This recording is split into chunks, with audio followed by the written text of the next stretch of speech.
যুক্তরাষ্ট্র ইরান উত্তেজনা, যুদ্ধ ছড়ালে বাংলাদেশের অর্থনীতিতে বড় ধাক্কার শঙ্কা। মধ্যপ্রাচ্যে নতুন করে উত্তেজনা তৈরি হয়েছে। যুক্তরাষ্ট্র ও ইরানের মধ্যে সাম্প্রতিক শান্তি আলোচনা না হওয়ায় ইসলামাবাদ অনুষ্ঠিত বৈঠকে কোনো সমঝোতা ছাড়াই শেষ হওয়ার আবারও সংঘর্ষ ছড়িয়ে পড়ার আশঙ্কা তৈরি হয়েছে। বিশ্লেষকরা বলেছেন, এই উত্তেজনা দীর্ঘায়িত হলে সরাসরি প্রভাব পড়তে পারে বাংলাদেশের অর্থনীতিতে, যা মূলত তৈরি, পোশাক, রপ্তানি ও প্রবাসী আয় রেমিটেন্সের উপর নির্ভরশীল। রপ্তানি ও রেমিটেন্স দুই খাতেই ঝুঁকি। বাংলাদেশের অর্থনীতির প্রধান দুই স্তম্ভ হল তৈরি পোশাক রপ্তানি, প্রবাসীদের পাঠানো রেমিটেন্স। এই দুই খাতের যে কোনো একটি বড় ধাক্কা খেলেই 3 থেকে 5 মাসের মধ্যে অর্থনীতি গভীর সংকটে পড়তে পারে বলে সতর্ক করেছেন অর্থনীতিবিদরা।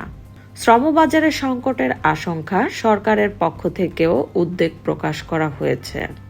তবে তথ্য সম্প্রচার মন্ত্রী মোহাম্মদ আলী আরাফাত ধরা হচ্ছে সংশোধিত নাম জানিয়েছেন, যুদ্ধ দীর্ঘায়িত হলে মধ্যপ্রাচ্যে নতুন কর্মী পাঠানো বন্ধ হতে পারে, প্রবাসীরা চাকরি হারাতে পারেন, ফলে রেমিটেন্স প্রবাহে বড় ধাক্কা লাগতে পারেন। বিশেষ করে সৌদি আরব সহ বিভিন্ন দেশে বিদেশি শ্রমিক কমানোর প্রবণতা দেখা দিতে পারে।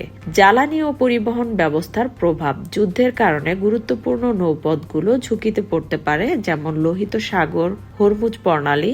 এতে পণ্য পরিবহন সময় বাড়তে পারে, পরিবহন খরচ বেড়ে যাবে, রপ্তানিতে প্রতিযোগিতা কমে যাবে, ফলে বিদেশি ক্রেতারা চীন ও ভিয়েতনামের মতো বিকল্প বাজারে ঝুঁকতে পারেন। রিজার্ভ ও মুদ্রা সংকটের ঝুঁকি। আন্তর্জাতিক মুদ্রা তহবিল বিশ্বব্যাংক সতর্ক করে বলেছে, অন্তত 3 মাসের আমদানি ব্যয়ের সমপরিমাণ বৈদেশিক মুদ্রার রিজার্ভ না থাকলে বাংলাদেশ ডিফল্ট ঝুঁকিতে পড়তে পারে।